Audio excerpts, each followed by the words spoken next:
মকর সংক্রান্তি উপলক্ষে পুণ্যস্নানের সময় দুপুর 1:19 আর তার আগে বুধবারে সকাল থেকেই দেশ বিদেশের বিভিন্ন প্রান্ত থেকে মানুষজন ভিড় জমাচ্ছেন গঙ্গাসাগর মেলায়।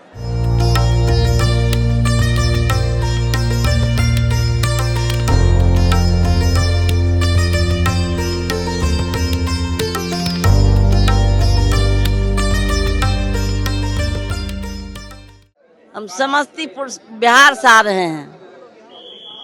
बहुत सुख सुविधा हुआ है यहाँ, बहुत अच्छा से रहे, बहुत अच्छा से स्नान किया, कोई तरह का तकलीफ नहीं हुआ।